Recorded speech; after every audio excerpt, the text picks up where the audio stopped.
20 సంవత్సరాల క్రితం నుంచి కూడా వారితో ప్రయాణం, మరి స్నేహభావంతో పనిచేశాం. ఉమ్, వారు చాలా కష్టపడి రాజకీయాల్లోకి రావడం, అంచెలంచెలుగా ఎదగడం మా అందరికి కూడా ఎంతో ఆ, ఆనందంగా ఉండేది. అదే రకంగా ఆయన రాజకీయాల్లోకి వచ్చేటప్పుడు ఆమ్, రాజకీయానికంటే సేవా కార్యక్రమాలకే ఎక్కువ ప్రాధాన్యత ఇవ్వడం కూడా జరిగింది.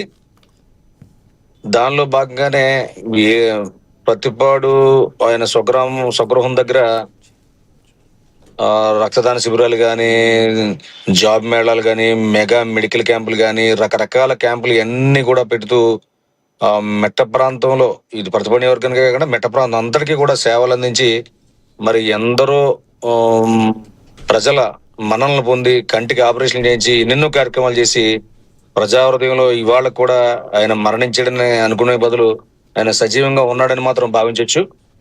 అదే రకంగా వారి లేని లోటు ఎక్కడ రాకుండా వారి ఆశయ సాధన కోసం మా సోదరిమణి ప్రతిపాడు నియోజకవర్గ శాసనసభ్యులు వారి భార్య శ్రీమతి ఉరుపల్లి సత్యప్రభ రాజా గారు మరి అకుంఠిత దీక్షతో పనిచేస్తూ మరి నిన్న ఇవాళ ఏదైతే రేపు ఆయన జయంతి సందర్భంగా చేసే కార్యక్రమాలు చూస్తా ఉంటే రాజా గారే ఉన్నారా, ఇక్కడ రాజా గారే చేస్తా ఉన్నారా, రాజా గారు పైనుంచి ఆశీస్సులు ఇస్తున్నారా, లేదా రాజా గారు మా మధ్యలో ఉన్నారా అని చెప్పి అనే విధంగా రాజా గారు చేసిన కార్యక్రమాలని కొనసాగిస్తూ సేమ్ అదే పరిస్థితిలో వారు రేపు 14వ తారీఖున కార్యక్రమాలు చేసిన సందర్భం మాకు చాలా ఆనందంగా ఉంది. మరి రాజా గారి లేని లోటుని వారు భర్తీ చేస్తారని చెప్పి ఈ సందర్భంగా మేము భావిస్తా ఉన్నాం. అయితే బుజ్జి గారు, సామాన్యంగా కొంతమంది ప్రజానాయకులు ఎవరైనా కూడా ప్రజల్లో కొంత స్థానాన్ని సంపాదించుకుంటారు. కానీ ప్రజల గుండెల్లో చిరస్థాయిగా స్థానాన్ని సంపాదించుకోవాలంటే వాళ్ళు ఎంతో కూడా కష్టపడి ఉండాలి, ఆ ప్రజల కోసం పాటుపడే తత్వం కలిగి ఉండాలి. అసలు రాజా గారికి ఇంతటి అభిమానం రావడం గల ప్రధాన కారణం ఏంటి? ఆ రోజుల్లో రాజా గారు చేసిన సేవల్లో కొన్ని ఏమైనా పంచుకుంటారా మనతో? ఖచ్చితంగానండి. మరి మెట్ట ప్రాంతంలో బాగా వెనకబడిన ప్రాంతం మా ప్రాంతం. ప్రధానంగా యువకులందరికీ కూడా జాబ్ మేళా ద్వారా కొన్ని వేల మందికి ఉద్యోగాలు ఇప్పించిన సందర్భం ఒకటండి. తర్వాత ఈ ఆరోగ్యకరమైన సమస్యలు, ఈ రోజంటే ఆరోగ్యశ్రీ అని రకరకాల కార్యక్రమాలు, ఎన్టీఆర్ భరోసా అని ఆ రోజుల్లో ఆరోగ్యశ్రీ అని రకరకాల ఇందిరమ్మ పథకాలు ఏవి ఉండేవి. కానీ అవి లేనప్పుడు ఆరోగ్యపరంగా ఈయన చేసిన సేవా కార్యక్రమాలు, అత్యాధునికమైన ఆధునిక పరికరాలు తీసుకురావడం, మరి ఎవరైతే స్పెషలైజేషన్ ఉన్నారో అన్ని రంగాల్లో వివిధ మెడికల్ రంగాల్లో ఉన్న డాక్టర్లు తీసుకురావడం, వారిని వద్ద పరీక్షలు చేయించడం, రకరకాల కార్యక్రమాలు చేసి ప్రజలను మనల్ని పొందడం, మరీ ముఖ్యంగా డ్రైవింగ్ లైసెన్స్లు చేయించి ఎంతో మంది డ్రైవర్లుగా అవకాశాలు కల్పించడం. అదే రకంగా మరి ఈ పెన్షన్లు, వికలాంగుల పెన్షన్ కోసం ప్రత్యేకమైన శిబిరాలు ఏర్పాటు చేయడం, వారికి మళ్ళీ ఆ పెన్షన్లు వచ్చే కార్యక్రమం చేయించడం, మరి అదే రకంగా కళ్ళకి ఆపరేషన్ చేయించడం, వాళ్ళందరికీ కూడా కళ్ళజోడు పంపిణీ చేసి వాళ్ళకి పూర్తి స్థాయిలో వాళ్ళంతా కూడా ఆ కళ్ళు కనపడే వరకు కూడా వారికి వెన్నట్టుండి మరి ప్రత్యేకమైన శ్రద్ధ చూపించడం. ఒకటి కాదు, మరి వేలాది రక్తం సంబంధించిన దాతలను సేకరించడం, అవన్నీ కూడా బ్లడ్ బ్యాంక్స్ కి అన్నిటికీ ఇవ్వడం, ఆ రకంగా కూడా ఎన్నో కార్యక్రమాలు చేయడం వల్లే ఇవాళ రాజా గారి పేరుని ప్రజలందరూ కూడా జ్ఞాపకం పెట్టుకున్నారని చెప్పి ఆయన చేసిన సేవల్ని స్మరించుకోవచ్చు అని కూడా ఈ సందర్భంగా మీకు తెలియజేస్తా ఉన్నాను.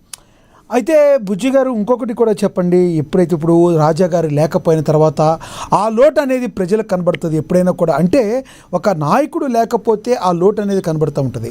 ఆ లోటును కనబడనివ్వకుండా తన భుజానికి ఎత్తుకుని సత్యప్రభ గారు ఈ రోజున ప్రజల్లో అలా దూసుకుపోతున్నారంటే దానికి కారణం ఏంటి? ఎంతోమంది నాన్న వాళ్ళు కంపల్సరీ ఉండాలి. కొంతమంది అలా సత్యప్రభ గారికి అలా నిలబడటానికి, సత్యప్రభ గారు ఆ రకంగా వెళ్ళడానికి గల కారణం ఏంటి? సత్యప్రభ గారి గురించి ఏం చెప్తారు మీరు? సత్యప్రభ రాజా గారు రాజా గారు లేనప్పుడు సందర్భంలో రాజా గారు ఆశయాలు కొనసాగించలేరా, ఈ ముందుకు జరుగుతుందా, రాజా గారి అభిమానులు ఏమైపోవాలి అన్న సందర్భంలో నేనున్నానని చెప్పి ఆవిడ నిలబడటం, మరి ఆయన చనిపోయిన తర్వాత 2 సంవత్సరాల సుమారు మరి ప్రజల మధ్యన తిరగడం, తర్వాత పార్టీకి టికెట్ కేటాయించడం, మరి కనీవిని ఎరిగిన మెజారిటీతో ఈ నియోజకవర్గంలో వారు నెగ్గడం, మరి నెగ్గిన దగ్గర నుంచి ఈ వరకు కూడా అభివృద్ధి సంక్షేమ కార్యక్రమాల్లో ప్రజలందరికీ పార్టీ రహితంగా ఈ నియోజకవర్గం బాగుండాలన్న ఆలోచనతో మరి పనిచేయడం, ఇవన్నీ కూడా మాకు తెలిసిన కూడా ఈ సందర్భంగా మీకు తెలియజేస్తా ఉన్నాను. రైట్. అందుబాటులో ఉండండి. చివరిగా తర్వాత మనతో మాట్లాడడానికి ఉన్నారు వెలుగుల నాని గారు, టీడీపీ నేత. ఆయనతో కూడా మాట్లాడదాం. నమస్తే వెలుగుల నాని గారు. నాని గారు, నా వాయిస్ వినబడుతుందా? మ్యూట్, అక్కడ మ్యూట్ ఉంటుంది చూడండి, అన్మ్యూట్ చేయండి దాన్ని. మ్యూట్ అనే దాన్ని అన్మ్యూట్ చేయండి. మా వాయిస్ వినబడుద్ది. మ్యూట్లోకి వెళ్ళారు మీరు.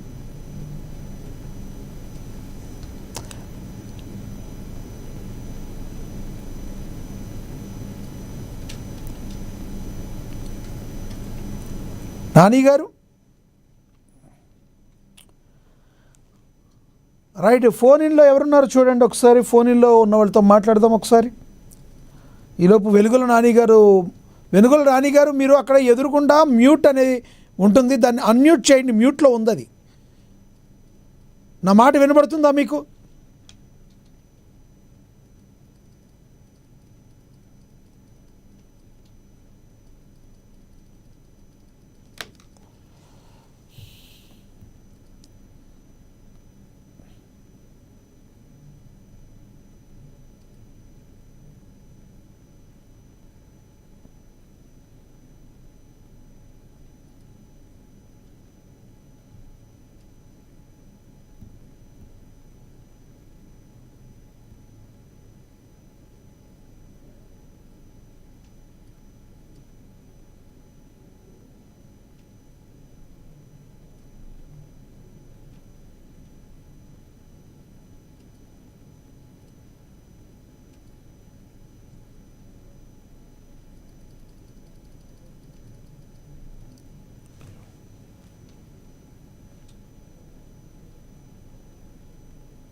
రైట్.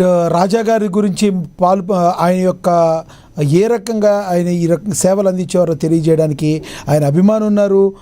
బొండాడ నారాయణుడు గారు, ఆయనతో మాట్లాడదాం. ఆయన ఫోన్ ద్వారా అందుబాటులోకి వస్తారు.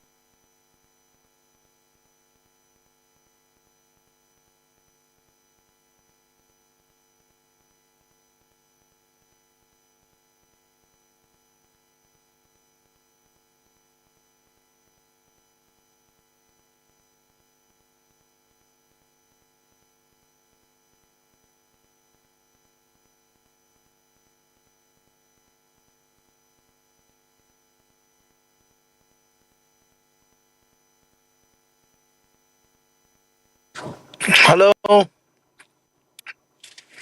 హలో